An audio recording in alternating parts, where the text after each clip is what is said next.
చలాన్లకు సంబంధించి ట్రాఫిక్ పోలీసులకు తెలంగాణ హైకోర్టు కీలక ఆదేశాలు జారీ చేసింది. పెండింగ్ చలాన్లు చెల్లించాలంటూ వాహనదారులను బలవంత పెట్టొద్దని సూచించింది. వాహనదారులు స్వచ్ఛందంగా చలాన్లు చెల్లిస్తే పోలీసులు వసూలు చేసుకోవచ్చని సూచించింది. చలాన్లు చెల్లించాలంటూ బైక్ కీస్ లాక్కోవడం, వాహనాలు ఆపివేయడం లాంటి పనులు చేయొద్దని ఆదేశించింది. ఒకవేళ చలాన్లు చెల్లించకపోతే నోటీసులు ఇవ్వాలని సూచించింది హైకోర్టు. ఇక దీనికి సంబంధించిన పూర్తి సమాచారం మా ప్రతినిధి రంజిత్ నని తెలుసుకుందాం.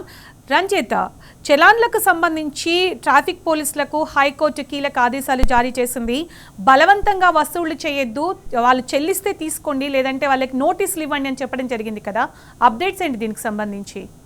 సునీత, పెండింగ్ చలాన్ల వసూలు పేరుతో వాహనదారులను ఇబ్బంది పెడుతున్న ట్రాఫిక్ పోలీసుల తీరుపై తెలంగాణ హైకోర్టు తీవ్రంగా స్పందించింది. రహదారులపై వాహనాలను తనిఖీ చేసే సమయంలో పెండింగ్ చలాన్లు ఉన్నాయని వాహనదారులను బలవంత పెట్టొద్దని పోలీసులను న్యాయస్థానం స్పష్టంగా ఆదేశించింది. ముఖ్యంగా చలాన్లు చెల్లించని ఒత్తిడి చేస్తూ వాహనాల తాళాలను లాక్కోవడము, వాహనాలను అక్కడ నిలిపివేసి ప్రయాణికులను కావచ్చు, భార్యాభర్తలు వచ్చిన సమయంలో కూడా వాళ్ళని నిల్చోబెట్టేసి పెనాల్టీ కట్టమని వాళ్ళని ఇబ్బందులు పెట్టే పరిస్థితులు అనేది నగరంలో కావచ్చు, తెలంగాణ రాష్ట్ర వ్యాప్తంగా కూడా ఉన్న పరిస్థితులు అనేది ముఖ్యంగా ఉన్నాయని చెప్పి ప్రయాణికులు చెప్పే పరిస్థితులు కనబడుతున్నాయి.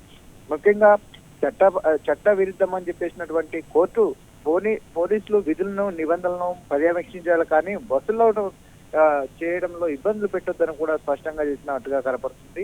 పోలీసు యంత్రాంగం తమ పరిమితులను దాటకూడదు. ఈ అంశం పైన సామాజిక కార్యకర్త న్యాయవాది అయినటువంటి విజయ్ గోపాల్ దాఖలు చేసినటువంటి పిటిషన్ పై విచారణ జరిపి ధర్మాసనం కీలక వ్యాఖ్యలు చేసిన పరిస్థితి కనబడుతుంది. ముఖ్యంగా పోలీస్ వాహనాలను అడ్డగించి బలవంతంగా నగదు వసూలు చేయడం వల్ల సామాన్య ప్రజలు, ఉద్యోగులు తీవ్రంగా ఇబ్బందులు పడుతున్నారని విజయ్ గోపాల్ కోర్టు దృష్టికి తీసుకెళ్లడంతో వాహనదారులు తమ వాహనాల స్థానాలను లాక్కోవడం, దాంతో పాటుగా మానసిక వేదన గురవుతున్నారని కూడా ఆయన ఆవేదన వ్యక్తం చేసినట్టుగా కూడా చెప్తున్నారు.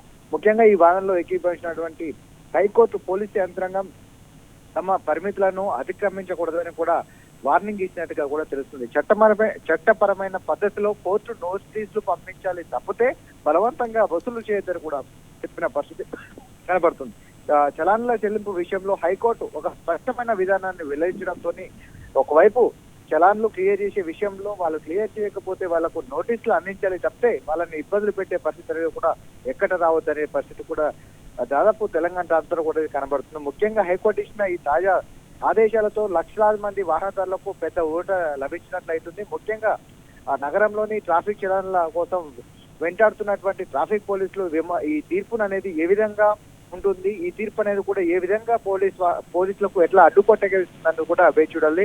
నిబంధనల పేరుతో సామాన్యులు వేధిస్తే సహించబోమని చెప్తున్నటువంటి న్యాయస్థానానికి కూడా పోలీసులు ఈ వసూల విషయంలో కావచ్చు, ట్రాఫిక్ ఆంక్షల విషయంలో ఏ విధమైన నిర్ణయం తీసుకుంటారనేది కూడా వేచి చూడాల్సిన పరిస్థితి ఉంది. Sunitha, thank you Ranjith, thanks for the updates.